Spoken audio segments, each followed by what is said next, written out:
अस्सलाम वालेकुम dear students. I hope आप सब ठीक ठाक होंगे।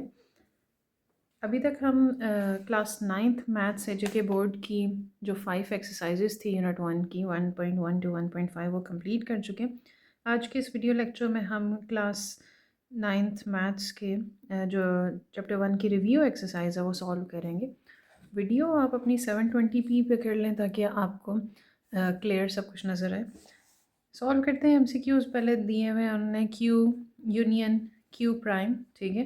Rational numbers union irrational numbers, तो आपने पढ़ा है कि रैशनल और इरेशनल नंबर्स का यूनियन जो होता है वो रियल नंबर्स होते हैं। उसके बाद पाई इज़ एन ब्लैंक नंबर, पाई भी आप पढ़ चुके हैं, पाई कौन सा नंबर है, इरेशनल नंबर है। नंबर 3 में वो कह रहा है विच of the following is true, इनमें से कौन सी बात जो है सही है। नेचुरल नंबर्स सबसे बड़ा सेट है, उससे छोटा सेट होल नंबर है, उससे छोटा इंटीजर्स, ये गलत है। नेचुरल नंबर पार्ट है होल नंबर्स का और इंटीजर्स पार्ट है होल नंबर का, ये भी गलत है क्योंकि इंटीजर्स पार्ट नहीं है होल नंबर का, होल नंबर पार्ट है इंटीजर्स का। सी में वो कह रहे हैं इंटीजर्स पार्ट हैं होल नंबर का, होल नंबर पार्ट है नेचुरल नंबर का, ये भी गलत है।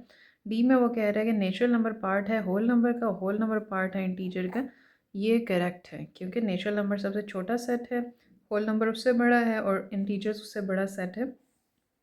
नंबर 4 में वो कह रहे हैं the property used in into X Y into G is equal to X into Y G. तो एक तो ये मल्टीप्लिकेशन यहाँ पे हो रही है और हो क्या रहा है कि आप फर्स्ट सेकंड को पहले मल्टीप्लाई करें या सेकंड थर्ड को मल्टीप्लाई करें, आंसर सेम आएगा। तो ये आपने पढ़ा था 3 नंबर्स जब इन्वॉल्व होते हैं, 3 वेरिएबल्स इन्वॉल्व होते हैं तो एसोसिएटिव प्रॉपर्टी होती है। कम्यूटेटिव में 2 होते हैं और डिस्ट्रीब्यूटिव में अंदर मल्टीप्लिकेशन हो जाती है, ठीक है। और क्लोजर प्रॉपर्टी में हमने पढ़ा था कि अगर ए और बी इन आर से बिलोंग करें तो इनका सम और प्रोडक्ट भी आर से ही बिलोंग करेगा। नंबर 5 में वो कह रहे हैं विच of the following does not hold commutative property, ये भी आप लोग पढ़ चुके हो कि इनमें से कौन सा ऑपरेशन है, मैथमेटिकल ऑपरेशन है जिसकी कम्यूटेटिव प्रॉपर्टी नहीं होती। तो एडिशन की होती है, मल्टीप्लिकेशन की होती है, आपने पढ़ा था सब्ट्रैक्शन और डिवीजन की नहीं होती। और नंबर 6 में वो कह रहा था exponential form of third root of x square is, exponential form यानी इसको पावर की फॉर्म में लिखना है तो ये हो जाएगा x square whole raise to power 1/3। तो स्क्वायर और 1/3 दो पावर्स हैं, डबल पावर्स हैं, मल्टीप्लाई हो जाएंगी तो ये क्या हो जाएगा 2/3, एक्स रेज टू पावर 2/3 हो जाएगा। नेक्स्ट नंबर 7 में वो कह रहा था radical form of 5 raise to power 2/3 is. अब देखें 5 रेज टू पावर 2/3 को आप क्या लिखोगे, 5 raise to power 2 multiply by 1/3, 1/3 को जब आप रेडिकल फॉर्म में लिखोगे तो क्या बन जाएगा cube root of 5 square.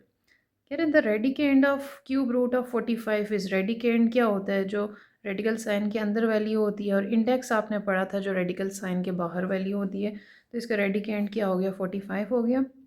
Number 9 में वो कह रहे which of the following represent the number from -5 to +5, -5 से +5 के दरमियान कौन सा जो आपका सेट है वो नंबर रिप्रेजेंट कर रहा है।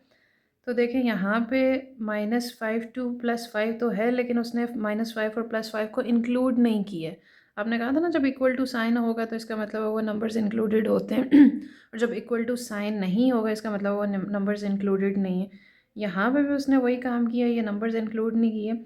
अब यहाँ पे वो कह रहे हैं -5 से लेके +5 तक नंबर्स हैं सी में। अगर डी देखें तो कह रहा है कि -5 से x तक नंबर्स हैं और x से फिर +5 नहीं, ये गलत है क्योंकि वो कह रहे हैं लेस देन x जो है +5 से बड़ा है, x is greater than equal to +5, तो इसका मतलब होता है 6 7 8 है, तो ये गलत हो गया, ठीक है। सी ऑप्शन आपका करेक्ट ऑप्शन है। नंबर 10 वो कह रहा है -4 into x raise to power 0 plus into -4 into x whole raise to power 0, इसका आंसर क्या आएगा। तो -4 into x raise to power 0, आपको पता है किसी की चीज़ की भी पावर 0 हो तो वो 1 आ जाता है। प्लस अब देखें इस पूरे की पावर 0 आ गई है तो ये पूरा 1 हो जाएगा। तो ये -4 + 1 आपका आंसर क्या आ गया है -3 आ गया है। सी ऑप्शन आपका करेक्ट है। अब नंबर 11 में देखते हैं वो क्या कह रहा है 4 रेज टू पावर 0, किसी की पावर 0, किसी नंबर की पावर 0 हो जाए तो 1 आंसर आता है। -3 रेज टू पावर 1 का मतलब है 3 को एक टाइम मल्टीप्लाई किया प्लस टू का स्क्वायर 4 होता है और 4 का क्यूब क्या हो जाएगा, 4 मल्टीप्लाई बाई 4 16 और 16 मल्टीप्लाई बाई 4 64। तो इसका आंसर क्या आएगा, 64 प्लस 1 65, 65 माइनस 3 62। नेक्स्ट में वो कह रहे हैं x square whole raise to power minus 3, इसका आंसर क्या आएगा। तो आपने करना क्या है कि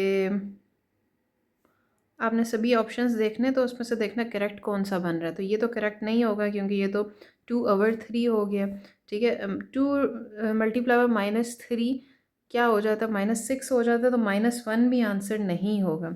अब यहाँ पे उन्होंने 6 तो लिखा है लेकिन -x के साथ लगा दिए, ये भी गलत है। अब ये यहाँ पे जो डी ऑप्शन है आपका, ये करेक्ट होगा कैसे, कि उसने जगह एक्सचेंज कर दी है, ठीक है। 2 मल्टीप्लाई बाय -3 भी -6 होता है और 3 मल्टीप्लाई बाय -2 भी -6 होता है, तो ये आपका करेक्ट आंसर है। नंबर 13 में वो कह रहा है कि square root of x square और cube root of X cube, answer क्या आएगा। पहली बात है हम ऑप्शन देख लेते हैं, ये होगा ऐसे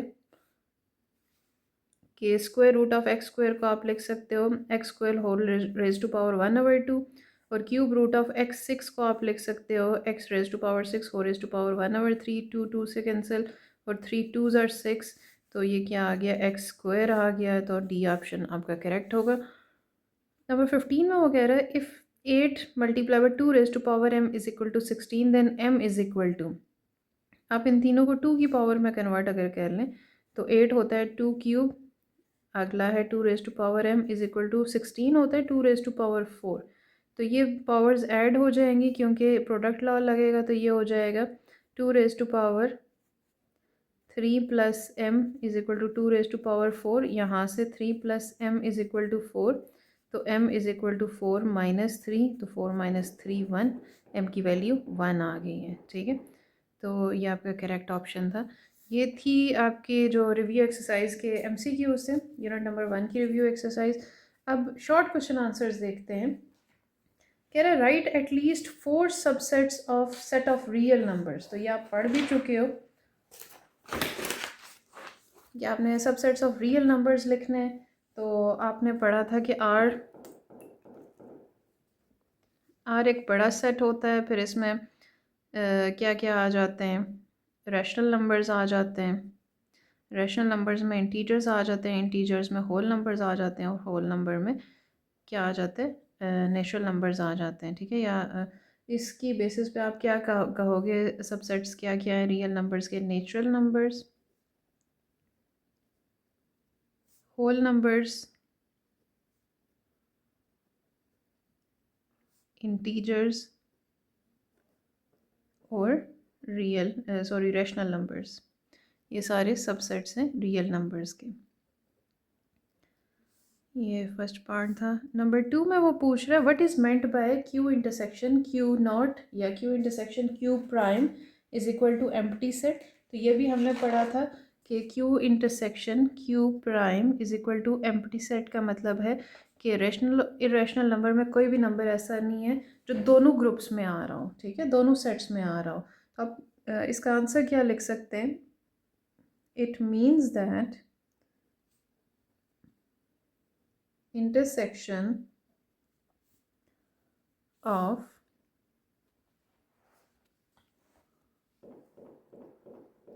rational and irrational numbers is an empty set। अब इसका क्या मतलब है, which means no number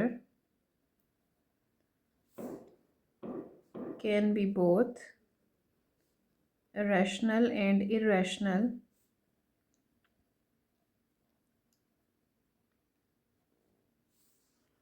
at the same time, कि कोई ऐसा नंबर नहीं है जो रैशनल भी हो और इरेशनल भी हो, या तो वो रैशनल हो सकता है या वो इरेशनल हो सकता है, दोनों ग्रुप्स में दोनों सेट्स में वो नहीं आ सकता।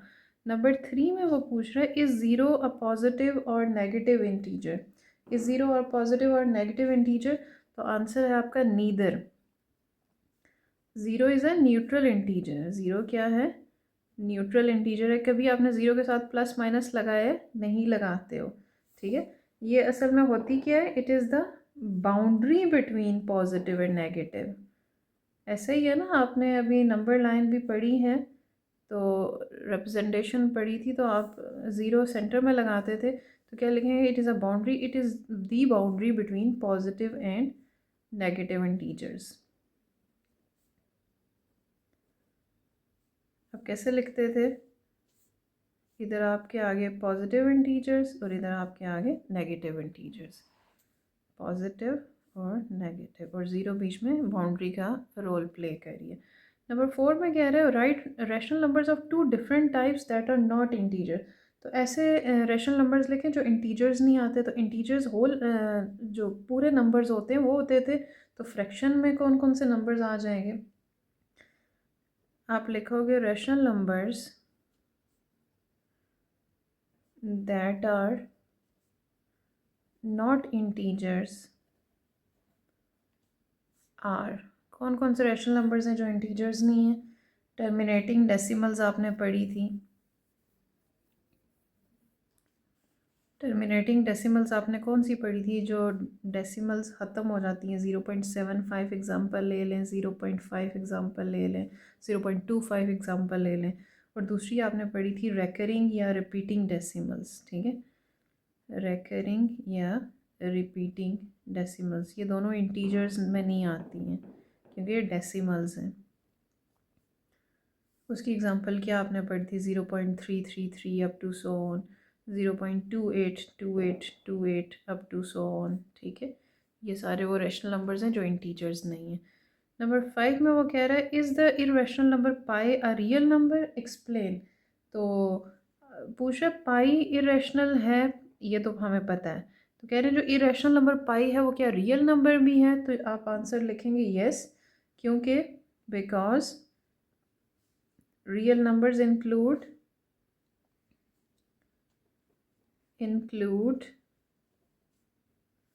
both rational and irrational numbers। Real numbers में रैशनल और इरेशनल नंबर्स दोनों आते हैं। पाई रैशनल है तो पाई भी रियल नंबर्स में आएगा। रैशनल एंड इरेशनल नंबर्स, ठीक है।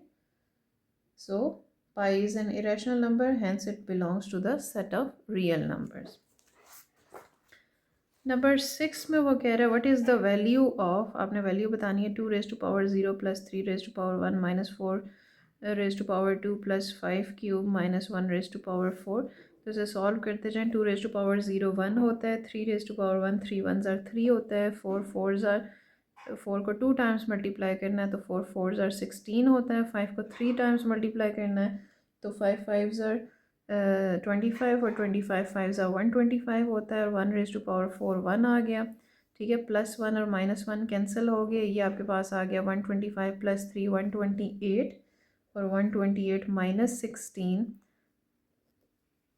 112 आपका आंसर आ गया। नंबर 7 में वो कह रहा है by what number should 7 raised to power -9 be multiplied. कौन से नंबर से? हम सपोज कर लेते जो उसने नंबर पूछा वो x है। कह रहे हैं 7 raised to power -9 हम किस नंबर से मल्टीप्लाई करें कि हमारा आंसर 7 raised to power 9 आए। तो हमने इक्वेशन वही लिख ली जो उसने बोली थी बातें कि 7 raised to power -9 को हम किस नंबर से मल्टीप्लाई करें कि हमारा आंसर 7 raised to power 9 आए। तो ये जो अननोन नंबर है इसको फाइंड करने के लिए देखें ये साथ में मल्टीप्लाई हो रहा है, इधर आके ये डिवाइड हो जाएगा। अब आपने लॉ क्या पढ़ा है, कोशेंट लॉ, कि अगर बेसिस सेम हो और डिवीजन हो रही हो तो पावर्स क्या हो जाती हैं? सब्ट्रैक्ट हो जाती हैं। तो 9 × -9 हो जाएगा, तो 7 raised to power 9 + 9 7 raised to power 18। ये आपका रिक्वायर्ड नंबर है जिसको मल्टीप्लाई करने से आपका आंसर 7 raised to power 9 आ जाएगा। और नंबर 8 में वो कह रहा है कि by what number 8 raised to power -5 be divided. 8 raised to power -5 को हम किस नंबर से डिवाइड करें कि so that the quotient is 8 raised to power 8, कि हमारा आंसर 8 raised to power 8 आए। अब हम यहाँ पे क्या कर लेंगे, इसको क्रॉस मल्टीप्लाई कर लेंगे। अच्छा, कुछ बच्चे अक्सर होता है सेंटर में प्लस आ रहा है तभी क्रॉस मल्टीप्लाई कर लेते हैं, लेकिन आपको ये चीज़ जहन में रखनी है, क्रॉस मल्टीप्लाई सिर्फ तभी होता है जब सेंटर में इक्वल टू साइन आ रहा हो, ठीक है। एक्स इधर चला जाएगा, 8 raised to power -5 इधर ही रहेगा, और 8 raised to power 8 यहाँ पे आ जाएगा। इसको हम उल्टा के लिख लेते हैं क्योंकि हमने पढ़ा है ना A B is equal to B A, ठीक है, तो हम इनकी जगह चेंज कर सकते हैं। तो ये हो जाएगा x is equal to 8 raised to power -5 divide by 8 raised to power 8। अब ये डिवीजन में तो क्या हो जाएंगे, पावर्स सब्ट्रैक्ट हो जाएंगी, -5 -8 हो जाएगा। तो 8 raised to power -5 -8 -13 हो जाता है। तो 8 raised to power -5 को 8 raised to power -13 से डिवाइड करें तो आपका आंसर क्या आ जाता है, 8 raised to power +8 आ जाता है। ये देखो आपका क्वेश्चन नंबर 2। क्वेश्चन नंबर 3 में देखते हैं, वो कह रहा है represent the following numbers on number line. अब तो ये आपके लिए इजी होगा। नंबर 1 वो कह रहा है 3.75। तो 0.753 तो फुल नंबर है, इसको तो हम अलग कर लेते हैं। 0.75 को हम लिख सकते हैं 0.75। पॉइंट ख़त्म किया, पॉइंट की जगह 1 आया और आगे कितने डिजिट्स हैं, 2 डिजिट्स हैं। तो ये हो गया 3 + 75 डिवाइड बाई 100। अब 25 3s are 75 होता है और 25 4s are 100 होता है। तो ये क्या हो गया, 3 + 3/4। तो इसकी नंबर लाइन कैसे बनेगी कि आपने 0 के बाद 1 लगाना है, 2 लगाना है, 3 लगाया है, ये तो पूरे नंबर्स आ गए। अब 3 और 4 के दरमियान आपने 4 डिस्टेंसेस, 4 इंटरवल्स यानी कि 4 मार्किंग्स रखनी है। तो आपने लाइन किस वाली को लगानी है, 3 वाली को। देखें 1 2 3 4 डिवीजन्स हैं, तो 3 वाली को लगाएंगे तो 3 होल नंबर 3/4 या 3.75 आपका ये रिप्रेजेंट हो जाएगा नंबर लाइन पे। ठीक है, नेक्स्ट में वो कह रहे हैं 22/7 को आपने रिप्रेजेंट करना है। तो 22/7 को आप रिप्रेजेंट कैसे करेंगे, देखें 7 के टेबल में 22 तो नहीं आता लेकिन 21 आता है। 7 के टेबल में क्या आता है, 21। 7 कितने ज़्यादा 21 होता है। 22/7 को हम क्या लिख सकते हैं, 21 + 1/7। तो 21 कितने ज़्यादा होता है, ये हो जाएगा 21/7 + 1/7। तो 7 3s are 21 और 1/7। अब 3 + 1/7 को कैसे रिप्रेजेंट करेंगे कि 0 1 2 3 फुल नंबर्स रिप्रेजेंट किए और 3 और 4 के दरमियान कितनी लाइंस हम लगाएंगे। ओहो, ठीक है, 7 डिवीजन्स होनी चाहिए। देखें ये 1 2 3 4 5 6 7 जब आप स्केल से बनाएंगे तो आपकी परफेक्ट डिस्टेंस पे होंगी। तो उसने कहा 1/7 फर्स्ट डिवीजन 3 के बाद उसको मार्क करना है। तो ये 3 होल नंबर 1/7 जो है ये 21/7 डिवीजन है आपकी। ठीक है, ऐसे रिप्रेजेंट करेंगे इसको। नेक्स्ट कह रहा है -4 is greater then x is greater then 4। ये 4 से लेके -4 के दरमियान में x आ रहा है। तो ये कैसे शो करोगे, नंबर लाइन पे आपने 0 सेंटर में 1 2 3 4 -1 -2 -3 -4। तो -4 से लेके +4 के दरमियान जो आपके नंबर्स हैं वो यहाँ पे इंक्लूडेड हैं। अब आपने देखना इक्वल टू साइन है या नहीं। अगर होता तो आप इन सर्कल्स को फिल कर देते, लेकिन इक्वल टू साइन नहीं है तो ये सर्कल्स ऐसे ही रहेंगे। नेक्स्ट में वो कह रहा है -2 is less than equal to x is less than equal to 5। ठीक है, तो इसमें क्या आ जाएगा, 0 को आप सेंटर में रखें। ठीक है, 1 2 3 4 5। ठीक है, -1 -2, इससे ज़्यादा आपको लाइन बनाने की ज़रूरत नहीं है क्योंकि यही चीज़ें आपको रिक्वायर्ड है। -2 भी इंक्लूडेड है और 5 भी इंक्लूडेड है। इसके दरमियान जितने भी नंबर आ रहे हैं इसे आपने लाइन लगा लेनी है। ठीक है, ये क्वेश्चंस हम ऑलरेडी कर भी चुके हैं तो अभी आपको इतनी मुश्किल नहीं आनी चाहिए इनमें। ठीक है, ये रिव्यू एक्सरसाइज असल में प्रैक्टिस एक्सरसाइज ही होती है। -3 is less than x is less than equal to 6। इसमें वो क्या कह रहा है कि -3 इंक्लूडेड नहीं होगा लेकिन 6 इंक्लूडेड होगा।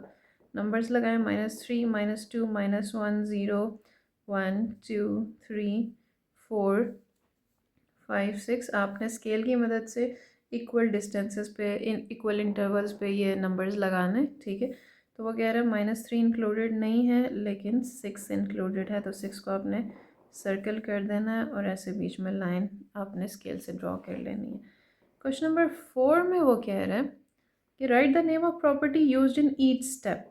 तो उसने क्वेश्चन दिया 10m + 5 × 3n - 2m is equal to 10m + 15n - 10m। ये हम बुक पे भी सॉल्व कर सकते हैं। यहाँ पे अगर देखें तो उसने क्या किया है कि 5 को पहले उसने 3n से मल्टीप्लाई किया तो 15n आ गया है। और फिर उसने -2m से मल्टीप्लाई किया तो -10m आ गया। तो ये आपको पता है कि जो मल्टीप्लिकेशन आप ऐसे करते हो ये कौन सी प्रॉपर्टी होती है, डिस्ट्रीब्यूटिव प्रॉपर्टी। Distributive property. और ऑपरेशंस कौन से, मल्टीप्लिकेशन किसके ऊपर हो रही है, सब्ट्रैक्शन। तो आप क्या लिखोगे, distributive property of multiplication over subtraction. ठीक है, अपनी बुक्स पे नोट कर लें, यहाँ जगह कम है तो अभी ऐसे ही आएगी। अब ये इसने क्या किया है, 10m, अच्छा +15m और -10m की इसने जगह चेंज कर ली हैं। तो आपने कौन सी प्रॉपर्टी पढ़ी थी जिसमें आप a + b = b + a लिख लो तो कोई फ़र्क नहीं पड़ता, वो कौन सी प्रॉपर्टी थी, commutative property of addition. Next वो कह रहे हैं 10m - 10m उसने क्या कर लिया, a - a = 0।